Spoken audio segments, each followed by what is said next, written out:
Abia, gising ka na.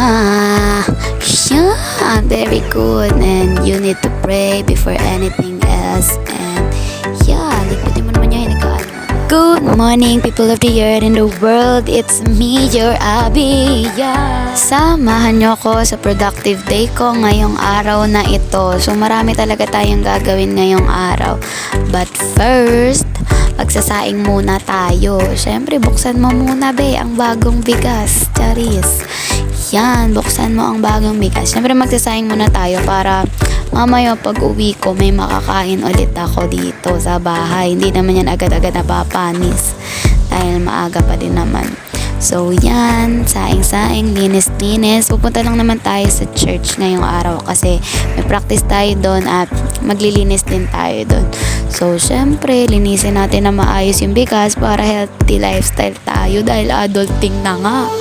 Kailangan healthy kang adult ka. Sorry. So, syempre, para maluto ang bigas na yan, isa lang mozzarella. And of course, inaan lang natin kasi maghuhugas din tayo. Baka masunog, di masarap.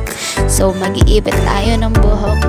And yun na nga, maglilinis na tayo ng plato na ito. And syempre, bago ka umalis sa inyo, linisin mo muna lababo nyo. Talaga magagalit ang papa mo sa'yo. Sorry. Yan, may papakilala lang ako sa inyo and that is the Swift Cleaner. Kung gusto mo talagang luminis pati ang sarili mo, bilhin mo to. Talagang magiging mabilis din ang paghuhugas mo gaya nito. Tingnan mo, bogs. Comment mo lang dyan sa baba na yan, Comment mo lang kung gusto mo talaga ng sabon. And dyan, kung gaano kabilis ang paghuhugas, ganun lang din kabilis ang pagsasaing. That is very quick, diba? Dahil mahal nga ako ng papa ko, tinira niya talaga ako ng pandesal. Sana kayo din, charing. Tinitira naman talaga kami ng papa ko ng pandesal kapag pupunta na siya ng work. Pero dahil ako nga lang ang tao dito, kami lang dalawa dahil wala ang mama ko, nasa Manila siya. So, para sa akin lang yung pandesal na yan. Pero yun, talagang kailangan mo talagang kumain dahil ang adulting na yan. Productive day ka, diba? Kailangan mong kumain ng pandesal para may sigla-sigla ka naman mamaya sa mga gagawin mo. And syempre, yung aso ko talaga dyan, nangungulit na din na gusto niya nang kumain. Pero mamaya ka na caramel ko. Ako muna, itabi mo, gutom na din ako. Mahal naman kita, pero ako muna sa panahong ito, please. Mamaya ka na, ha? Pero papakainin ko naman siya dyan. And after ko din naman pakainin siya dyan at kumain din ako ng pandesal ko na yan, maliligo na din naman ako ng very madali talaga, very quick. Gusto mo to, diba? Ayan na nga, napakabilis, diba? Sabi ko naman sa inyo, mabilis lang ako maligo. So yan, syempre bago tayo maglinis at mag-practice sa simbahan, bago umalis ng bahay, linis mo ka muna. Adulting naman na ito. Linis mo ka. O pati ang liig para pantay, hindi mo kang aswang. Yan, very good yan. At 3 makeup lang gagamitin natin. 2 lip liner na binili ko pa sa mama ko. At yung isa yung lip tint na binili ko din naman. So yan, ang tagal mag-ayos ng muka. Pero syempre, bilang adulting nga, kailangan paglalabas ka talaga ng bahay nyo. Kahit saan ka lang pupunta, magli-lip tint ka na. Para hindi mo kang bagong gising lagi. Pangit na nga mo ka, di mo pa re-remedyoan. Konting remedyo lang naman yung ginawa ko dyan para sa pagpa-practice natin, maayos pa din ang mukha. Tsaka sa paglilinis, syempre, madumi na nga ililinisin mo, madumi pa mukha mo. Yan, goods na daw. So, magpapabango naman tayo para mga madadaanan mo naman, maaamoy ka, mabango ka, hindi ka mabantot. Dahil nga nagmamadali na tayo, anyang mga sinampay ko, hindi ko na din nakanlong, kaya sana hindi umulan. Lord, please. So, yan, binibilisan na natin ang hakbang. Kahit maliit ang bias, maikli ang bias, bilisan mo, baby, bilisan natin yan faster. Yan. O, at nandito na nga, hingal na hingal ang atake mo.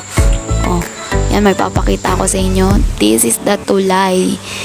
Pinagduduktong niya ang Candelaria at Chaong. Kasi Candelaria kami. So, pagtawid mo doon, sa kabilang tulay na yan, Chaong na yan.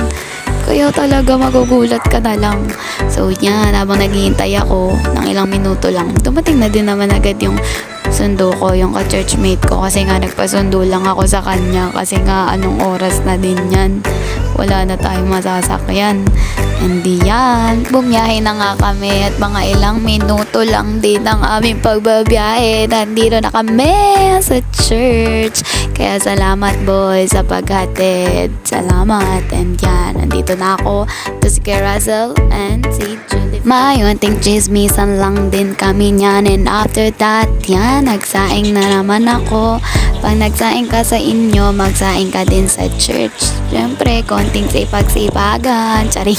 Siyempre, magkasaing tayo kasi nga mamaya, after ng practice and after ng paglilinis, kailangan din nating kumain para may lakas pag uwi. Kasi may aatinan pa din na Bible study for today's video ang mga kabataan sa church. So yan, nilinis-linis na din ang mga bigas para healthy lifestyle ang mga adulting.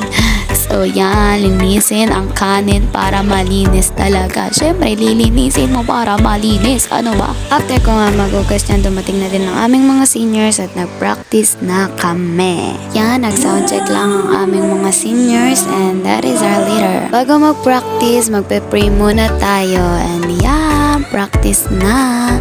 And konting sayo-sayo lang tayo and nagulat na lang ako, biglang gumalaw ang camera ko. May videographer na ako. Aming pastor. Pumasok lang siya, akala ko manonoodin. Nag-video-video na rin siya doon. So, after ng practice, may chismisan lang din sila and nag-pray na din naman kami niyan. And umakyat na din ako sa second floor kasi nga maglilinis time na tayo. Yan, maglilinis-linis na tayo. Yan ang second floor ng church namin. So, this is Ate Luella. Say hi to the vlog. Yan. Judy, hi. O, tama ka na. Yan, linis na tayo ng ating CR. Yan, dalawa kami ni Julie Pe. Naglilinis dyan. And, yan, linis-linis lang. That is part of growing. That is part of adulting. Runong ka maglinis ng CR, diba? Konting kuskus-kuskus na lang sa CR at konting walis-walis dyan sa lapag. And we're done on the second floor. And after that, syempre, the most awaited moment of the earth in the world. Kainan time. Nagluto ang aming mga pastor ng pansit. At binigyan din kami ng tofu na may petsa. Kain kayo guys, eat wellness. So, ito na ang nilinis namin na CR. Binuhusan na namin yan ng Moriatic para talagang tanggal ang dumi. And yan, malinis na ang second floor. We on time na. Nagmamadali na nga rin ako nung time na yan pag uwi kasi nga medyo makulimlim na yan. At parang feeling ko talaga aambon na. Pero yun nga, yung feeling ko totoo talaga siya. Umaambon na siya. Kailangan ko nang magmadali kasi nga yung mga sinampay kapag naambunan ulit yun or naulanan ay hindi mo kakayanin ang bantot, hindi mo masusuot, mag-aamoy doggy balls. Kaya yun, buti na lang pag uwi ko yung tita ko nakanlong niya na pala.